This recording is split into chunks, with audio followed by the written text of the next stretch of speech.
IELTS Practice Tests Plus 2 CD 2 Test 3 Section 1 You will hear a woman, Paula, phoning her friend Ralph about an application to the local council for money for their drama club. First, you have some time to look at questions 1 to 3 on page 66.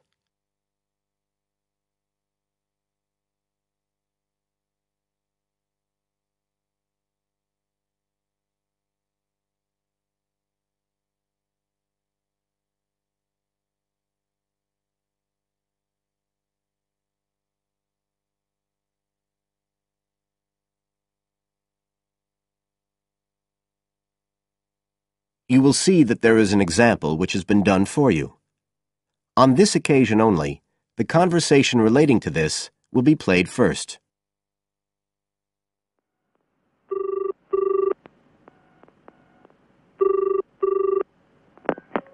Hello? Ralph, it's Paula. Hi. You know I told you we could apply to the local council for money for our drama club? I've got the application form here, but we need to get it back to them by the end of the week. I could send it on to you.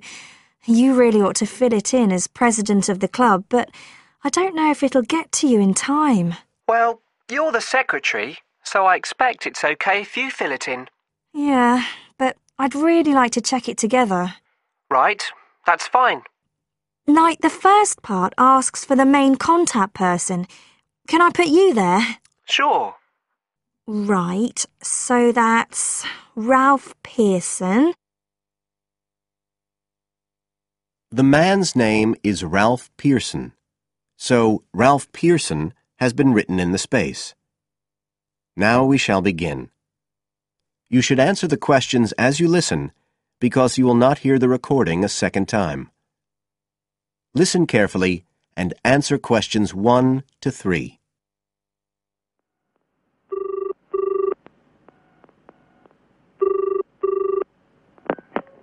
Hello? Ralph, it's Paula. Hi. You know I told you we could apply to the local council for money for our drama club? I've got the application form here, but we need to get it back to them by the end of the week. I could send it on to you. You really ought to fill it in as president of the club, but I don't know if it'll get to you in time. Well, you're the secretary, so I expect it's okay if you fill it in. Yeah, but I'd really like to check it together. Right, that's fine. Like, the first part asks for the main contact person. Can I put you there? Sure. Right, so that's Ralph Pearson. Oh, and then I need your contact address. So that's 203 South Road, isn't it? No, 2:30. Oh, sorry, I always get that wrong. Then it's Drayton. Oh, do you think they need a postcode? Better put it, it's DR6 8AB. Okay. Telephone number. That's 01453 586 098, isn't it? Yes. Right. Now, in the next part of the form, I have to give information about our group. So, name of group, that's easy. We're the Community Youth Theatre Group. But then I have to describe it. So, what sort of information do you think they want? Well, they need to know we're amateurs, not professional actors. And how many members we've got. What's that at present, 20? 18. And should we put in the age range? That's 13 to 22. No, I don't think we need to. But we'd better put a bit about what we actually do. Something like members take part in drama activities. Activities and workshops? OK. Right. That's all for that section, I think. You now have some time to look at questions 4 to 10 on page 66.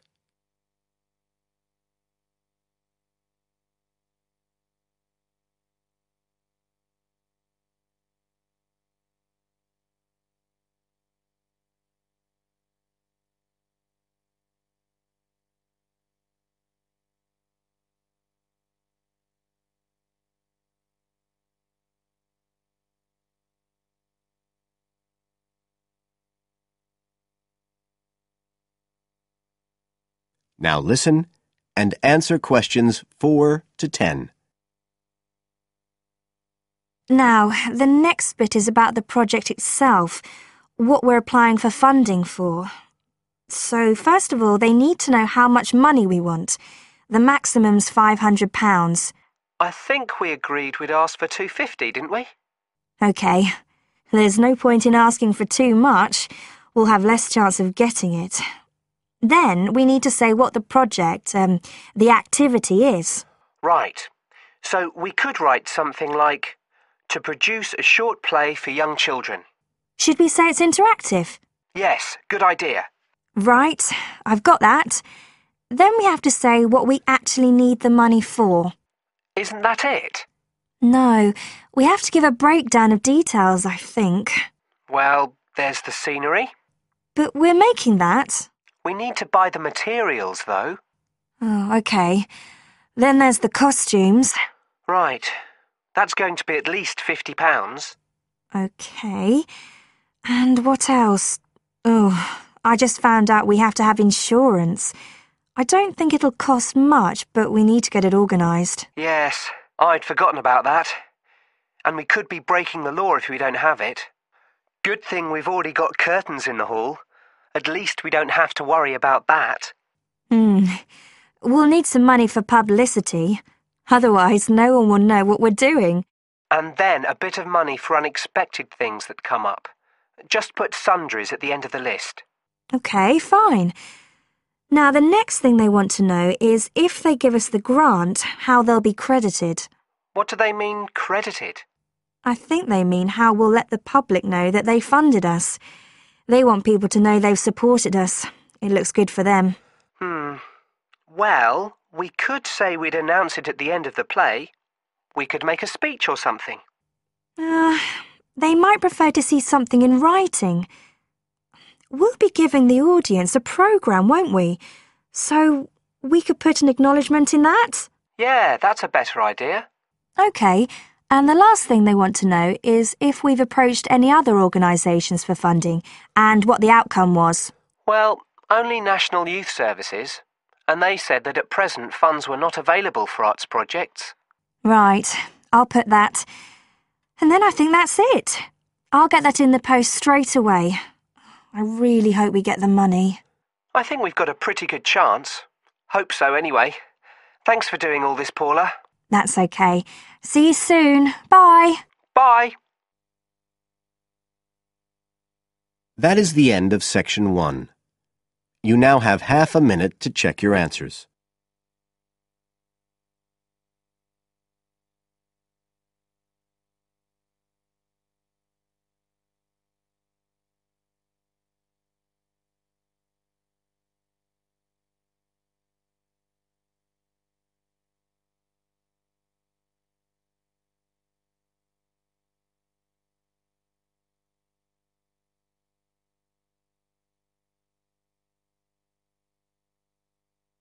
Now turn to Section 2 on page 67.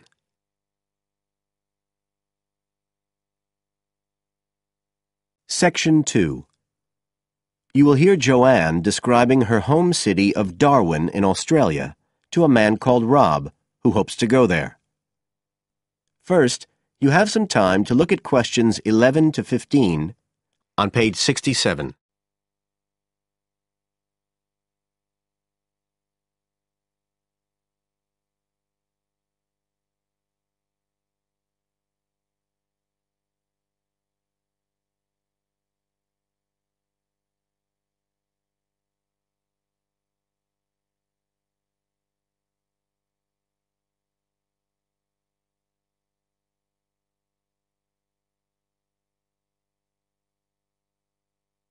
Now listen carefully and answer questions 11 to 15. Joanne? Hi, you must be Rob. Nice to meet you. So, I hear you're planning to visit Australia. Yeah, and I really wanted to talk to you because I was thinking of spending some time in Darwin, and my sister told me you're from there. That's right. So, tell me about it. Well, where shall I start? Well, Darwin's in what they call the top end, because it's right up at the northern end of Australia, and it's quite different from the rest of Australia in terms of cultural influences. In fact, it's nearer to Jakarta in Indonesia than it is to Sydney, so you get a very strong Asian influence there. That means we get lots of tourists. People from other parts of Australia are attracted by this sort of international cosmopolitan image. And as well as that, we've got the same laid-back atmosphere you get all over Australia, probably more so, if anything, because of the climate. But what a lot of the tourists don't realise until they get there is that the city's also got a very young population. The average age is just 29, and this makes the whole place very buzzy. Some people think that there might not be that much going on as far as art and music and dancing and so on are concerned because it's so remote. I mean, we don't really get things like theatre and opera in the same way as cities down in the south, like Sydney, for example, because of the transport expenses. But in fact, what happens is that we just do it ourselves. Lots of people play music, classical as well as pop, and there are things like artists groups and writers groups and dance classes. Everyone does something. We don't just sit and watch other people. You said it's very international? Yeah, they say there's over 70 different nationalities in Darwin. For instance, there's been a Chinese population there for over 100 years. We've even got a Chinese temple. It was built way back in 1887, but when a very bad storm, a cyclone in fact, hit Darwin in the 1970s, it was almost completely destroyed. The only parts of the temple that survived were part of the altars and the stone lions. But after the storm, they reconstructed it using modern materials. It's still used as a religious centre today, but it's open to tourists too, and it's definitely worth going to see it. Oh, and as far as getting around goes, you'll see places that advertise bicycles for hire, but I wouldn't recommend it. A lot of the year it's just so hot and humid. Some tourists think it'll be fine because there's not much in the way of hills and the traffic's quite light compared with some places, but believe me, you're better off with public transport. It's fine and not expensive. Or you can hire a car, but it's not really worth it. What's the swimming like? Well, there are some good beaches, but the trouble is that there's this nasty creature called the box jellyfish, and if it stings you, you're in bad trouble. So you have to be very careful most of the year, especially in the winter months. You can wear a lycra suit to cover your arms and legs, but I wouldn't like to risk it even so, personally. And there are the saltwater crocodiles too. I mean, I don't want to put you off. There are protected swimming areas netted off where you'll be safe from jellyfish and crocs, or there are the public swimming pools. They're fine, of course. You now have some time to look at questions 16 to 20 on page 68.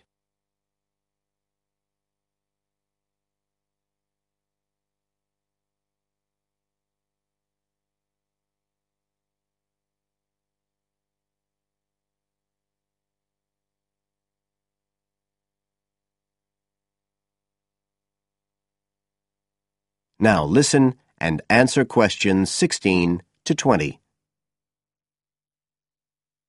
So which places would you specially recommend? Well, one of the most popular attractions is called Aquascene. What happens is every day at high tide, hundreds of fish come in from the sea, all different sorts, including some really big deep sea fish. And some of them will even take food from your hand. It's right in the middle of town at the end of the esplanade. It's not free. I think you have to pay about $5, but it's definitely something you have to experience. Then, of course, Darwin has a great range of food, being such a cosmopolitan place. And if you don't have lots to spend, the best place to go is to Smith Street Mall, where they have stalls selling stuff to eat.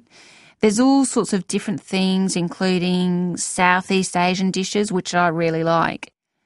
You'd think there'd be plenty of fresh fish in Darwin, as it's on the coast, but in fact, because of the climate, it mostly gets frozen straight away.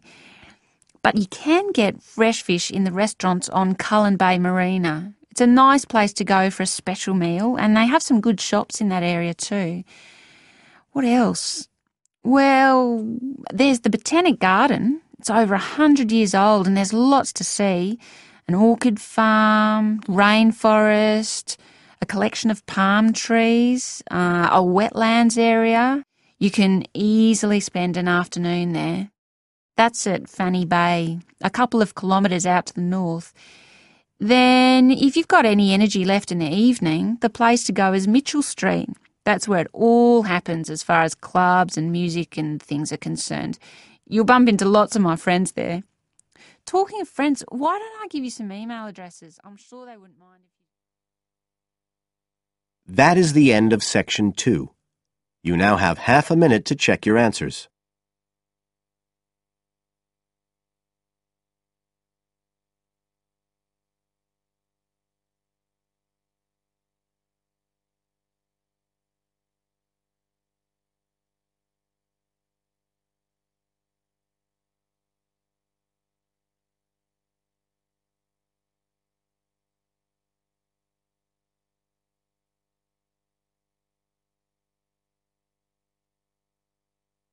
Now turn to Section 3 on page 69.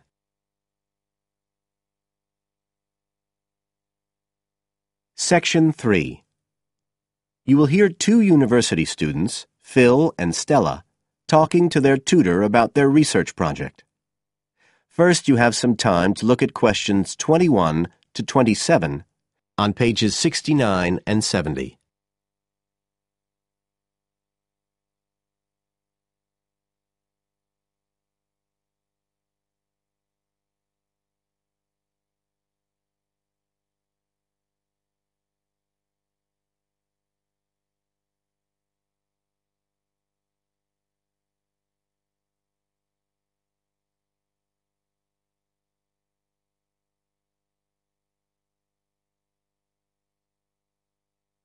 Now listen carefully and answer questions 21 to 27. Come in. Ah, yes, Stella. Is Phil there too? Mm-hmm. Good. Come on in. OK, so you're here to discuss your research project. Have you decided what to focus on? You were thinking of something about the causes of mood changes, weren't you?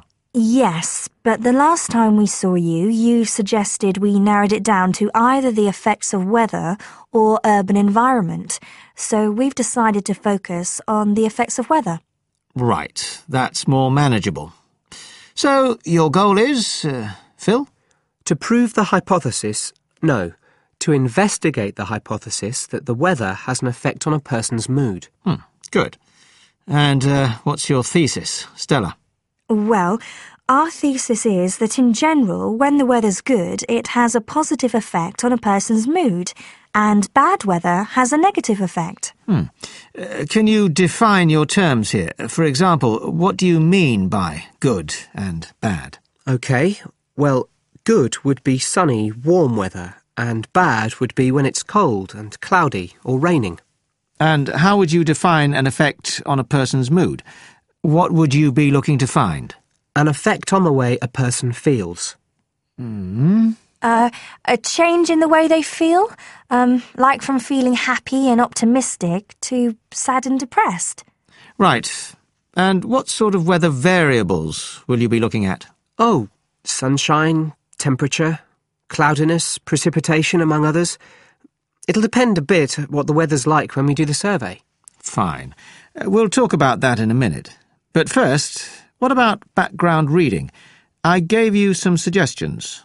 Did you manage to read any of it? Yes, we read the Ross Vickers article, the one comparing the groups of American Marines training in summer and winter. That's quite relevant to our study. It was interesting because the Marines who were training in the cold winter conditions tried to cheer themselves up by thinking of warm places, but it didn't really work. Yes, they were trying to force themselves to have a positive mental outlook, but in fact it had the opposite effect, and they ended up in a very negative state of mind. And we found some more research by someone who wasn't on the reading list you gave us, George Whiteborn. He compared people living in 3 countries with very different climatic conditions. Actually, he looked at several things, not just the weather.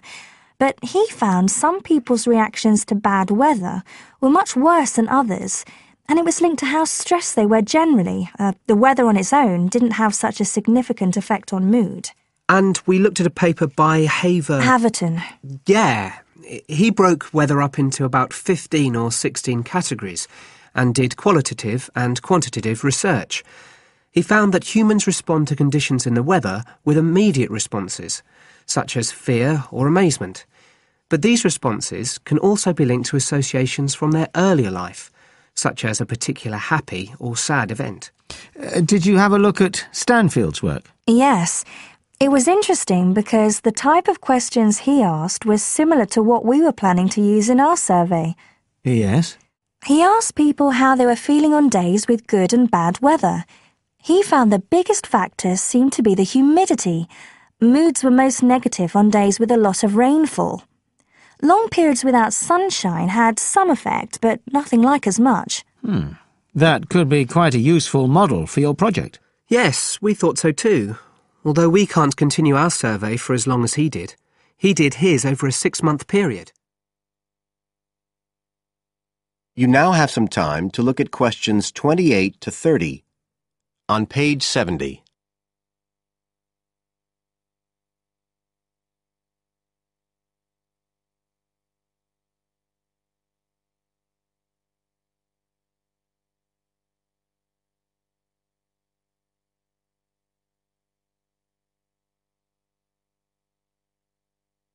Now listen and answer questions 28 to 30. Right, well, you've made quite a good start. So, where are you going from here?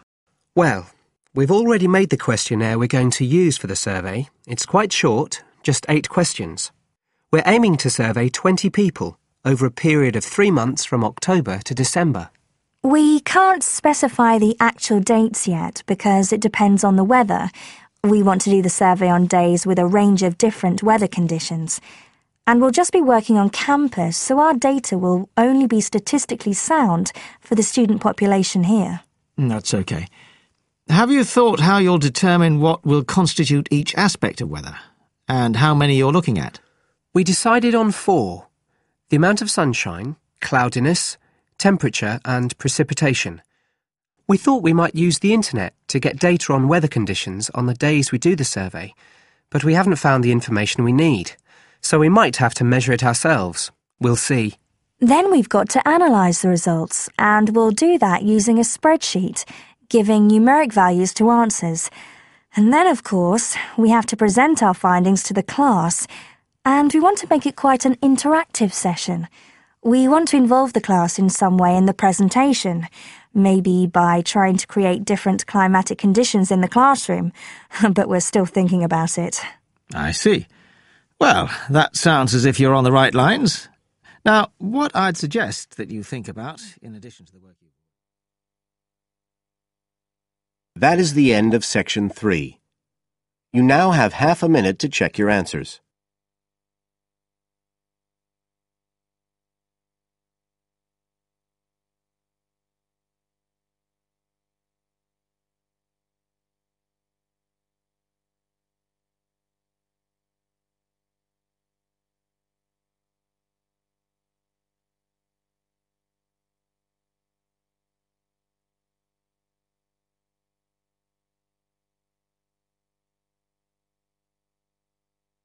Now turn to section 4 on page 71.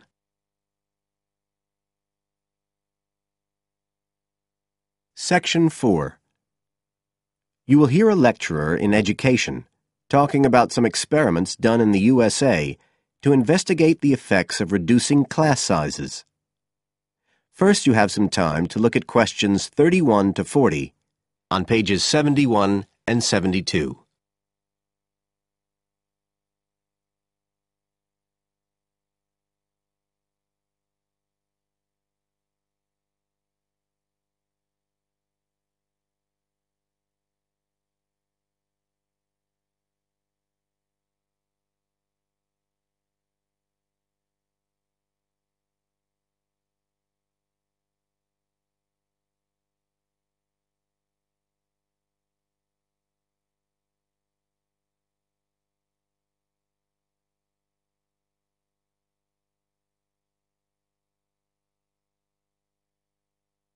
Now listen carefully and answer questions 31 to 40. All over the world, there are passionate arguments going on about how educational systems can be improved. And of all the ideas for improving education, few are as simple or attractive as reducing the number of pupils per teacher. It seems like common sense. But do these ideas have any theoretical basis? Today, I want to look at the situation in the USA and at some of the research that has been done here in America on the effects of reducing class sizes. In the last couple of decades or so, there has been considerable concern in the United States over educational standards here, following revelations that the country's secondary school students perform poorly relative to many Asian and European students. In addition, statistics have shown that students in the nation's lower-income schools in the urban areas have achievement levels far below those of middle-class and upper-middle-class schools. So would reducing class sizes solve these problems? Well, we have to remember that it does have one obvious drawback. It's expensive. It requires more teachers and possibly more classrooms, equipment, and so on. On the other hand, if smaller classes really do work, the eventual economic benefits could be huge. Better education would mean that workers did their jobs more efficiently, saving the country millions of dollars. It would also mean that people were better informed about their health, bringing savings in things like medical costs and days off sick. So what reliable information do we have about the effects of reducing class sizes? There's plenty of anecdotal evidence about the effect on students' behavior, but what reliable evidence do we have for this?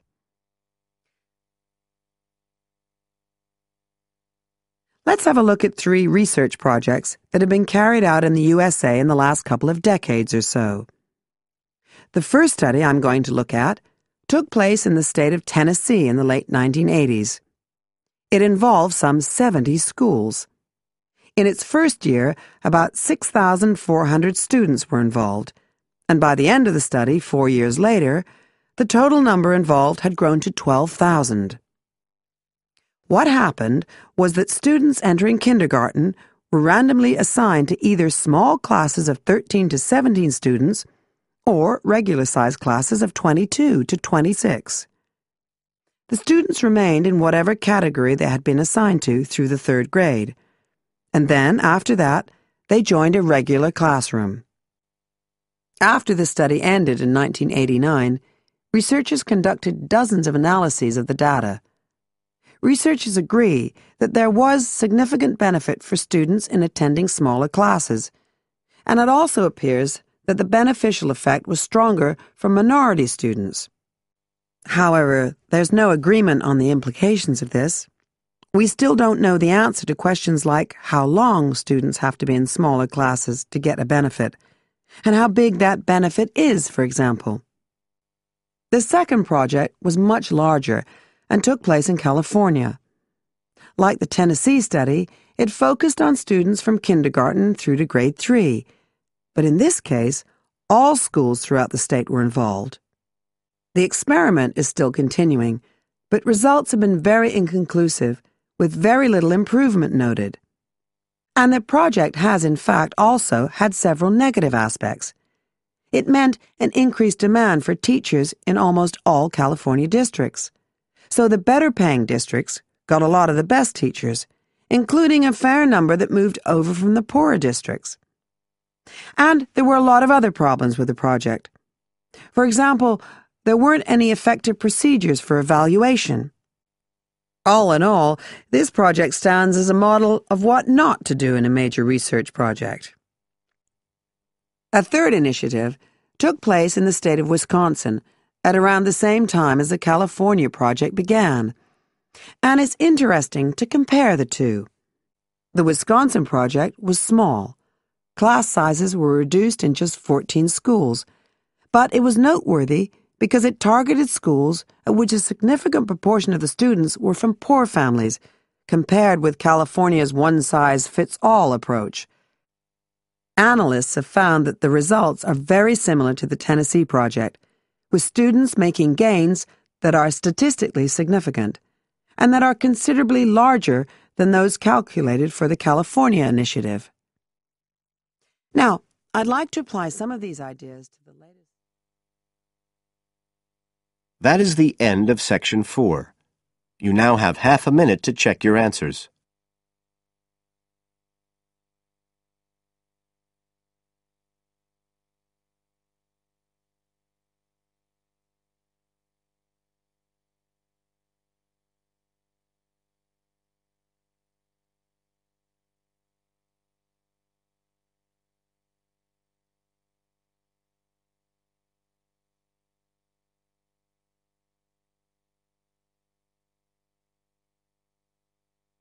That is the end of the listening test. You now have 10 minutes to transfer your answers to the separate answer sheet.